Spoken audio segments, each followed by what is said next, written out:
आइए सुनिए, देखिए, समझिए सनातन सत्य। जैसी दृष्टि वैसी सृष्टि, दृष्टि विज्ञान। कुदरत, कुदरती रचना एवं कुदरत के कानून से शाश्वत सुख की प्राप्ति। जोधपुर के परम पूज्य महात्मा उपासक प्रोफेसर डॉक्टर सोहन राज तातेड़ के निर्देशन में सनातन सत्य। जैसी दृष्टि वैसी सृष्टि, दृष्टि विज्ञान।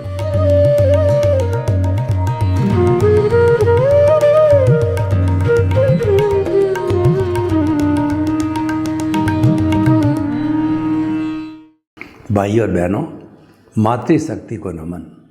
आज का हमारा बहुत सुंदर विषय जीवन का आरंभ और अंतिम बिंदु। बहुत अच्छा विषय है कि हमें हमारे जीवन को डिज़ाइन करना है, जिसको रोड मैप कहते हैं, जिसको ब्लूप्रिंट कहते हैं।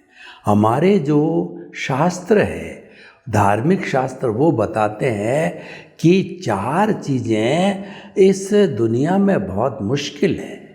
पहली सबसे बड़ी मुश्किल क्या है कि मनुष्य जन्म का मिलना, दूसरा भगवान की वाणी सुनने का अवसर मिलना, तीसरा भगवान की वाणी में श्रद्धा होना, और चौथा जो है वह भगवान की वाणी को चरितार्थ करना, आत्मसात करना, हृदयंगम करना, चरित्र का उसको हिस्सा बनाना। चारों बातें बहुत मुश्किल होती है, जिसको सम्यक दर्शन, सम्यक ज्ञान और सम्यक जो है चारित्र और सम्यक तप भी कहते हैं। तो जो है, अगर हमें ये मनुष्य जीवन मिल गया है तो जीवन का आरंभ का मतलब होता है हमारा जन्म। अगर हम व्यवहार दृष्टि से देखें और जो ज्ञानी पुरुष होगा पीछे से ज्ञान लेके आए हैं, जैसे कि सब महापुरुष होते हैं, वो ज्ञान दर्शन का डेवलपमेंट करते करते आते हैं। ज्ञान दर्शन जो है ब्रॉड फॉरवर्ड होता है घाती कर्म, ज्ञानावर्णीय, दर्शनावर्णीय और जो मोहनीय और अंतराय कर्म हमेशा हर जीवन में ब्रॉड फॉरवर्ड होते हैं। लेकिन जो अघाती कर्म होते हैं, वेदनीय, आयुष्य, नाम और गोत्र है, वह हर जन्म के अलग अलग होते हैं। उसका नाम है भुगतान, उसका नाम है हिसाब, उसका नाम है प्रारब्ध और उदय। वो उसी जन्म के होते हैं। तो वो एक टेम्परेरी चीज़ और स्थायी चीज़, क्योंकि आत्मा स्थायी है, तो इसके साथ में ये घाती कर्म भी चलते रहे।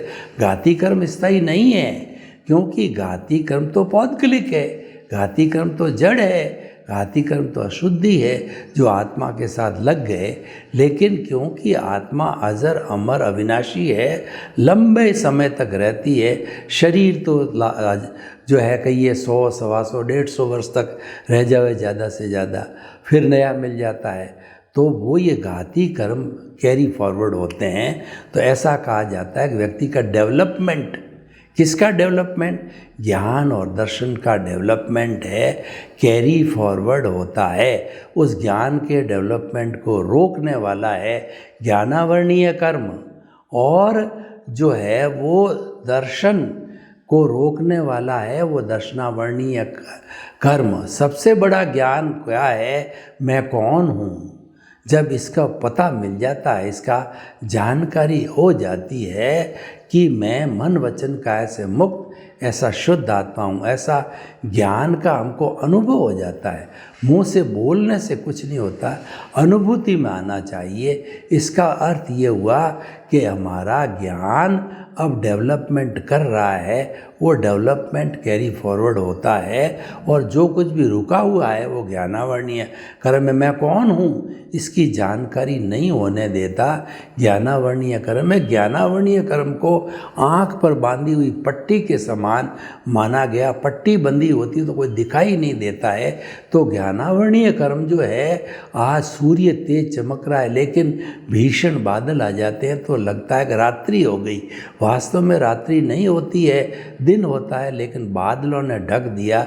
तो ज्ञानावरणीय कर्म जो है हमारे ज्ञान को ढक देते हैं। और ये चारों जो घाती कर्म एकांत रूप से अशुभ होते हैं, शुभ अशुभ नहीं होते हैं, क्योंकि शुभ होते हैं अशुभ होते हैं वो शरीर को सुख, और अशुभ होते हैं वो दुख देते हैं, शुभ होते हैं सुख देते हैं। लेकिन ये तो आत्मा का गला घोंटते हैं, तो शुभ होने का प्रश्न ही नहीं है। और दर्शनावरणीय कर्म क्या है कि हमको, दर्शन किसको कहते हैं, इस जगत का रचयिता कौन है, ये जो सृष्टि चलती जिसमें मैं जी रहा हूँ, 84 लाख जीवा योनि के प्राणी जी रहे हैं, इसकी रचना कैसे, कौन चलाने वाला है, जब ये जानकारी होती है तो हमको दर्शन मिलता है। और हमको जो है वो कहना चाहिए कि सम्यक दर्शन मिल जाता है कि 6 तत्व मिल करके और इस जगत का संचालन होता है। कोई भगवान नहीं जो संचालन करे। और ये 6 तत्व जो है स्थायी तत्व है, 5 जो तत्व है वो तत्व तो जो है वो पौद्गलिक है, और 6ठा चेतन तत्व है, वह चेतना वाला है, वह आत्मा है। तो इस तरीके से ये ज्ञानावरणीय दर्शनावरणीय। और जो मोहनीय होता है कर्म होता है, वह क्या होता है कि हम जितना जितना जो है किसी के प्रति आसक्ति करते हैं, वो सारा दर्शन, वो मैं और मेरा करने वाला है, वो दर्शना मोहनीय कर्म है। वो राग द्वेष से जुड़ा हुआ है, वो कर्ता भाव से जुड़ा हुआ है। तो ये मोहनीय कर्म होने की वजह से जो है हमको अकर्ता नहीं बनने देता, और संसार के सभी प्राणियों के प्रति हमारी जो दृष्टि है, दृष्टि एक परिवर्तन का साधन होता है। दृष्टि का पूरा विज्ञान है, और दृष्टि एक प्रकाश है। दृष्टि के माध्यम से हम मुक्ति को जाते हैं। इसीलिए जो है वो जैसी दृष्टि वैसी सृष्टि कहा जाता है।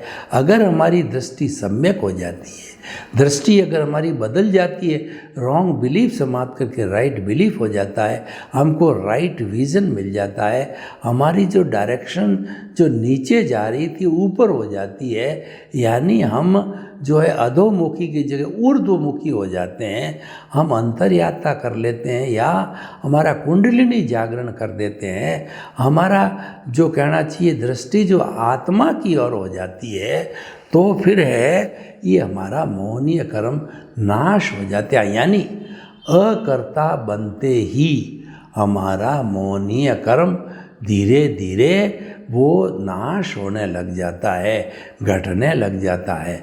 और चौथा जो घाती कर्म है वो तो अवरोध कब तक है, जबकि ये तीनों कर्म जो है विलीन नहीं हो जाते। सबसे पहले मोहनीय कर्म होता है, वो समाप्त होता है 12वें गुणस्थान में। तो हम कहते हैं कि मोहनीय कर्म का अंतराय समाप्त हो गया, और जब वो मोहनीय कर्म का अंतराय समाप्त होता है, तब वो जो आत्मा है वह वीतराग बनती है। अब आगे जो है 13वें गुणस्थान में जाते हैं, तो जो है हमको केवल ज्ञान होता है, यानी ज्ञानावरणीय कर्म का नाश होता है। तो कहा जाता है ज्ञानावरणीय कर्म जो अवरोध था उसकी अंतराय टूट गई, और ज्ञानावरणीय कर्म की अंतराय टूटने के साथ साथ ही दर्शनावरणीय कर्म की भी अंतराय टूट जाती है। तो जब ये तीनों अंतराय टूट जाती है तो व्यक्ति केवल ज्ञानी बन कर के, और फिर जो 14वें गुण स्थान के अंदर समस्त अंतराय टूट करके आत्मा अपने स्वरूप में सिद्ध बुद्ध मुक्त करके सिद्धालय में जाके अवस्थित हो जाती है। तो वहाँ जो 14वें गुण स्थान के अंदर संपूर्ण अंतराय टूट जाती है, अंतराय अंतिम टूटती है। और घाती कर्मों में पहले मोहनीय कर्म टूटता है, और ज्ञानावरणीय दर्शनावरणीय बाद में टूटता है। दर्शनावरणीय कब टूटता है, जब केवल दर्शन होता है। और ज्ञानावरणीय कब संपूर्ण उसका कब टूटता है, जब केवल ज्ञान हो जाता है। तो हमारा पुरुषार्थ है वो दर्शनावरणीय को प्राप्त करना है। दर्शनावरणीय का जो कहना चाहिए कि उसकी परिणति है, उसका परिणाम है, वो हमारा केवल ज्ञान है जो कि अगले जन्म में मिलता है। उसमें कोई पुरुषार्थ नहीं करना पड़ता है, वो तो मात्र परिणाम होता है। क्योंकि केवल ज्ञानी जो होता है वह औदारिक शरीर में साक्षात भगवान होता है, उसी को हम भगवान कहते हैं। और वो निश्चित रूप से जो उसी जन्म के अंदर जो है वो सिद्ध बनेगा। और वो केवल ज्ञान जिसको होता है निश्चित रूप में वो क्षपक श्रेणी लेता है।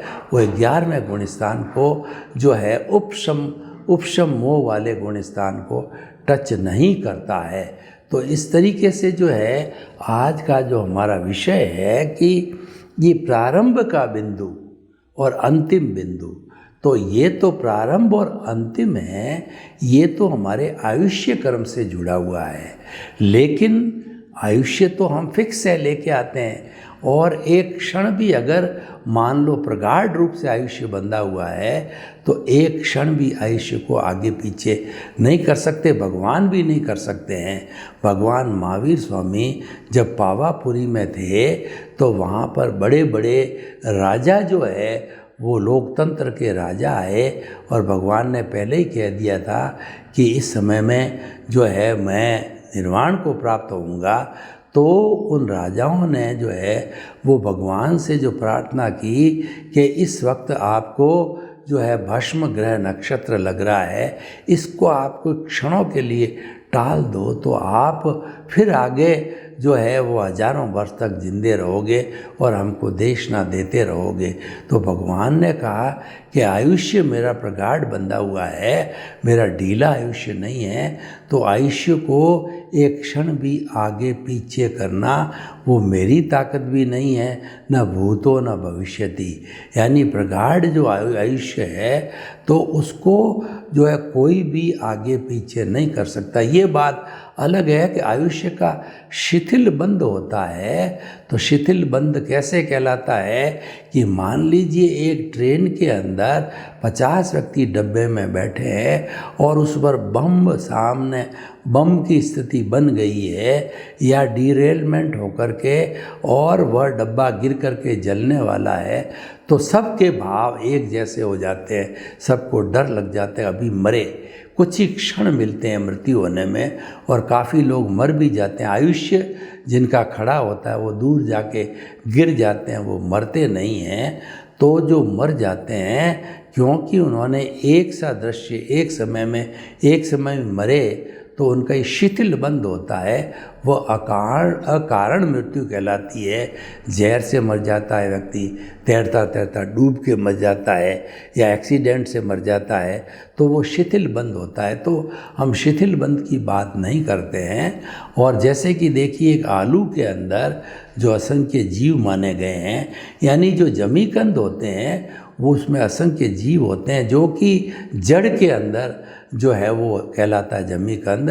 तो उनका देखिए नियति यही है, एक साथ ही जन्मते एक साथ ही मरते हैं। कैसे? एक आलू को या एक गाजर को उबलते हुए पानी में डाल दो तो वो पूरी की पूरी जल जाती है, यानी उसके अंदर जो असंख्य निगोद के जीव थे वो एक साथ जन्म लिया, जब जड़ बनी और वृद्धि हुई और एक साथ ही वो मर जाते हैं, क्योंकि उनकी नियति, उनका बंध ही ऐसा होता है उसके अनुरूप। तो ये हो गया हमारा वो जो है वो जीवन का प्रारंभ बिंदु।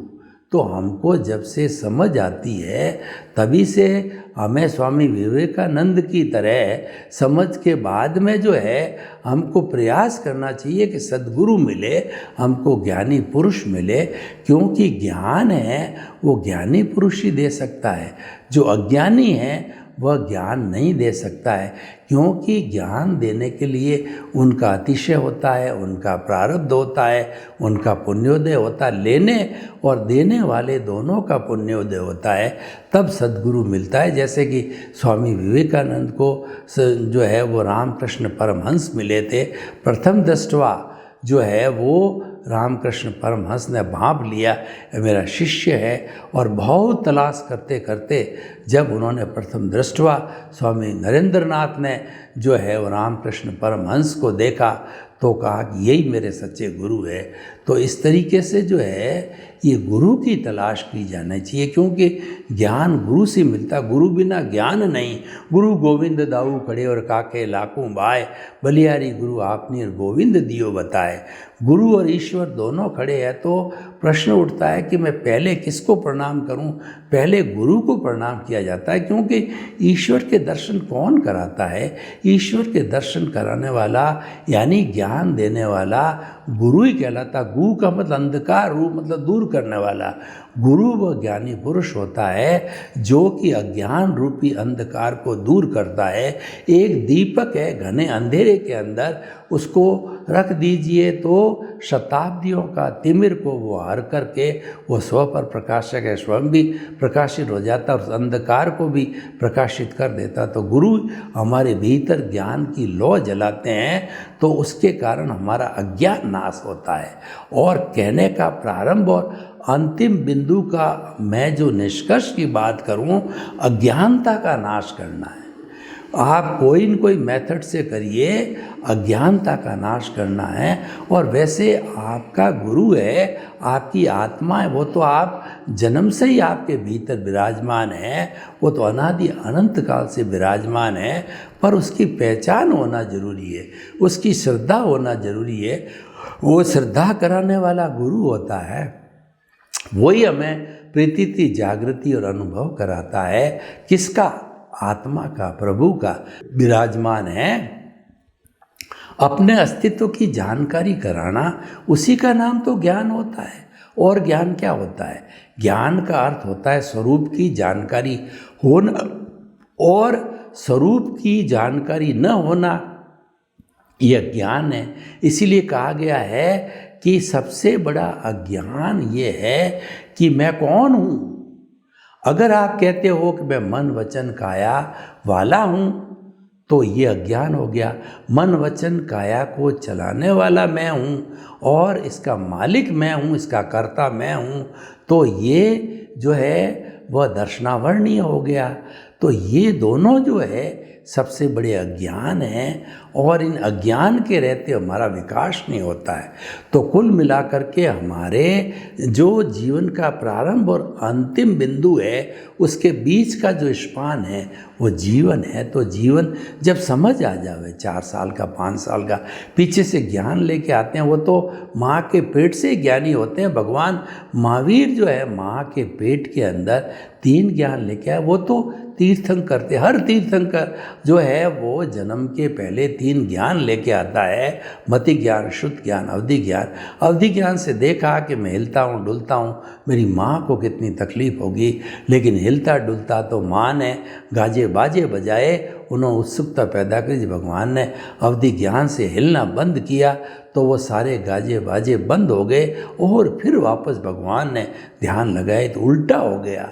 तो उन्होंने फिर जो हिलना डुलना चालू किया, उन्होंने प्रतिज्ञा की कि मेरे माता पिता जीवित रहेंगे। उस वक्त वो छद्मस्त थे, तो अभी तक वो केवल ज्ञानी नहीं बने थे, मनः प्रयोग ज्ञानी भी नहीं थे, केवल अवधि ज्ञानी थे। तो उन्होंने ये संकल्प कर लिया कि मैं जो है माता पिता के रहने तक जो है मैं दीक्षा ग्रहण नहीं करूँगा, इनको बहुत दुख होगा, मैं छोड़ के जाऊँगा।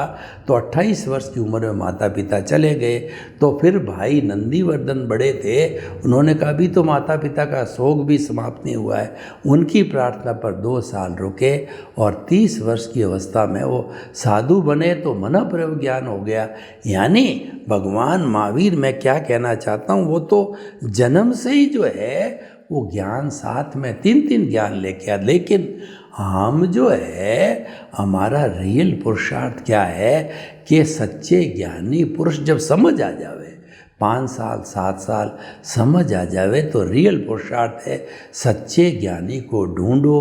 वो ज्ञानी हमको जो है स्पर्श करा देता है, आत्मा का ज्ञान दिला देता है हमको। आत्मा के पद पे कर्ता पद देखिए ज्ञानी पुरुष क्या करता है कि उनके अतिशय से वो अनंतानुबंधी जो हमारा कषाय होता है उस कषाय को भस्मीभूत करता है और हमारा पद जो है वो छीन लेता है। वो हमारे से पहले एग्रीमेंट करवाता है, MOU कराता है। हम बोलते हैं कि द्रव्य कर्म, भाव कर्म, नौ कर्म, मन वचन काया तथा मेरे नाम की सब माया आप प्रकट परमात्मा प्रभु के सुचरणों में समर्पित करता हूँ। समर्पण करने से वो हमको अकर्ता बना देते हैं। अकर्ता बनाने का मतलब वो हमारा जो अनंतानुबंधी कषाय रूपी जहर है उस थैली को फेंक देते हैं।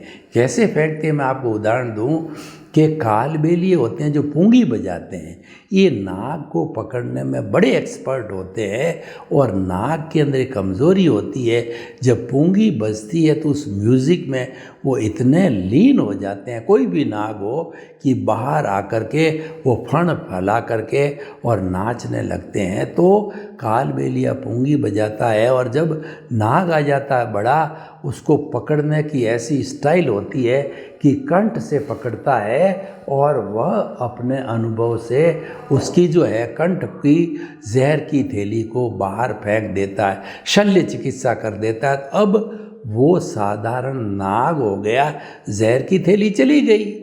तो ज्ञानी पुरुष भी कालबेलिया होता है, वह हमारी जहर की थैली को फेंक देता है और कह देता है चलो मैंने तुम्हारे को आत्मपद पर बिठा दिया है। अब देखिए उसका काम तो बिठाना है, लेकिन आगे चलना आपको ही पड़ेगा कि अपने मरे बिना स्वर्ग नहीं मिलता है।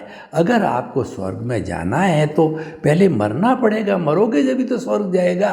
आप जो जिंदे कैसे स्वर्ग जा सकते हो? नहीं जा सकते हो। तो अभ्यास आपको करना पड़ेगा। Practice makes a man perfect, उसी का नाम तो जागृति है। वो ये तीनों चीज़ें दे देते हैं आपको, जो है आत्मा का स्पर्श करा देते हैं, अनुभव करा देते हैं, जिसको हम प्रतीति कहते हैं, और साथ साथ में वो हमारे पे कृपा करके एक पूरा सिस्टम देते हैं।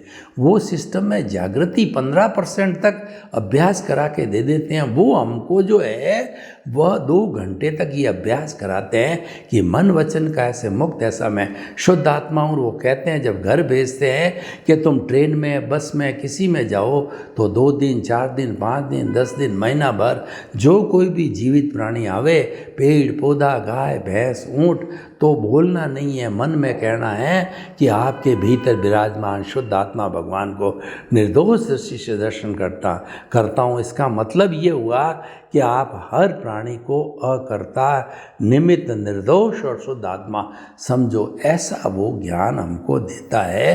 तो ऐसा ज्ञान देने से जो है हमारा डेवलपमेंट चालू हो जाता है। ज्ञान दर्शन डेवलपमेंट होते होते जो है अंतिम बिंदु होता है हमारा मृत्यु। उस तक हम बहुत कमाई कर लेते हैं। ये रियल पुरुषार्थ है। रियल पुरुषार्थ क्या है कि मन वचन काया से मुक्त रहना चाहिए, और मन वचन काया तथा उससे जुड़ी हुई हर अवस्था मात्र कुदरती रचना है। उसको कुदरती रचना के ऊपर मात्र जानना, देखना है, उसके साथ जुड़ना नहीं है। कई बार क्या होता है कि हम बड़े पजल में हो जाते हैं कि 2 गुट लड़ते हैं और दोनों हमारे मित्र होते हैं। हम किसी से शत्रुता नहीं लेना चाहते हैं तो हम न्यूट्रल रहते हैं। हम कुछ भी अपनी प्रतिक्रिया उसको भी नहीं कहते, उसको भी नहीं कहते हैं, तो वो भ्रम बना रहता है और हमारी शत्रुता आगे नहीं बढ़ती है। तो हमें जो है ये भुगतान, हमको मन में ध्यान रहना चाहिए, ये भुगतान तो जीवन भर चलेगा, क्योंकि मन वचन काया है, ये अघाती कर्म है, ये लेके आया है, ये भुगतता रहेगा, भुगतान है। इसको से मैं छुटकारा भुगते बिना नहीं पा सकता। तो और मेरी कोई स्वतंत्रता नहीं इसको बदलने की। जब आपकी स्वतंत्रता नहीं है और वह काम आपको करना ही पड़ेगा, साइलेंट रहो। इस साइलेंट का रहना मतलब तन्मयाकार, इसके लिए बहुत सुंदर शब्द है तन्मयाकार। तन्मयाकार एक इतना ऐसा सुंदर है कि उसके साथ जुड़ना, उसके साथ के अंदर वो एकदम मिल जाना, घुल मिल जाना, जैसे कि जो चीनी होती दूध के साथ कैसे मिलती है, पानी के साथ कैसे मिलती है, मिलना नहीं, अलग रहना। और अलग कैसे रहना, मैं आपको एक उदाहरण दूँ कि अगर मान लो आप घी या तेल की 5-10 बूंदें जो है वह दूध पे या पानी पे डाल दो और भिगोने में उसको खूब मतो, कई घंटों मतते रहोगे तो भी वो घी या तेल की बूंदें वो है जो नमक या मिश्री की तरह घुलनशील मिश्रित नहीं होगी। तो उसी तरीके से इससे बिल्कुल अलग रहना, इसको टंकोत्कीर्ण बोलते हैं। जब आपका उदय भाव जो व्यवहार जगत है वो चल रहा है और उस पर कोई प्रतिक्रिया नहीं करते हो, तटस्थ रहते हो, उदासीन रहते हो, अच्छा भी नहीं कहते हो, बुरा भी नहीं कहते हो, जिसको संभाव की आया और देख लिया, बस कैसे आया और देख लिया, आपको समझाने के लिए क्रिकेट का इंटरनेशनल गेम चल रहा है और वहाँ पे जो बड़ा जो स्टेडियम बना होता है जिस पे कि लोग टेपर में बैठ जाते हैं, वो लोग न तो खेलते हैं, न तो बॉलिंग करते हैं, न बैटिंग करते हैं, मात्र वो दृष्टा है। फिल्म देखने वाले हम दृष्टा है। तो पूरे जीवन की स्क्रिप्ट को, फिल्म को देखते रहो, नो प्रतिक्रिया, नो रिएक्शन। सर्वे भवन्तु सुखिनः, सर्वे सन्तु निरामया। लोक के सब जीवों को सुख मिले, शांति मिले, आनंद मिले, प्रेम मिले, सौहार्द मिले और हम सब मिलकर के स्वर्ग को इस धरा पर उतार लाएं। आपके प्रति मंगल भावना। ओम शांति।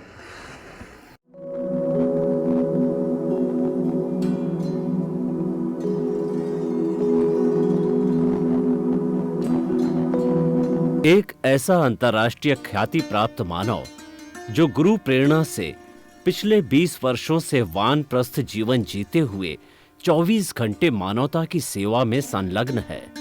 एक ऐसा मानव जो अभी राष्ट्रीय, अंतर्राष्ट्रीय टीवी चैनलों पर 7,500 एपिसोड के माध्यम से सनातन सत्य, आत्मविज्ञान एवं पुनरुत्थान, व्यवहार एवं निश्चय जगत के जीवनोपयोगी विषयों पर हृदय स्पर्शी प्रवचन कर चुका है। उस मानव का नाम है महात्मा उपासक प्रोफेसर डॉक्टर सोहन राज तातेड़। प्रोफेसर तातेड़ द्वारा योग, दर्शन, शिक्षा विषयों पर रचित पीएचडी स्तर के 250 शोध ग्रंथ भारत के 100 प्रतिष्ठित विश्वविद्यालयों में शोधार्थी पढ़ रहे हैं तथा वे सभी शोध ग्रंथ वहां की सेंट्रल लाइब्रेरियों में उपलब्ध हैं। महात्मा सोहन राज ने अभी तक हजारों स्कूलों, कॉलेजों, विश्वविद्यालयों एवं संस्थाओं में सेमिनार, वर्कशॉप, कैंप लगाकर लाखों विद्यार्थियों को योग, दर्शन, शिक्षा का प्रशिक्षण देकर उन्हें सुसंस्कारित किया। डॉक्टर तातेड़ ने भारतीय संस्कृति उत्थान के 4000 से अधिक समसामयिक विषयों पर आर्टिकल लिखकर ऑनलाइन जर्नल, पत्रिकाओं, वेबसाइट्स पर प्रकाशित किया, जिसका उपयोग लाखों पाठक कर रहे हैं। उपासक तातेड़ के 5000 से अधिक आज का सुविचार, आज का शुभ संदेश, आज का मंगल भावना योग आदि चिंतन websites, Twitter, blogger, Facebook, YouTube माध्यमों से लाखों लोग अपना जीवन निर्माण कर रहे हैं।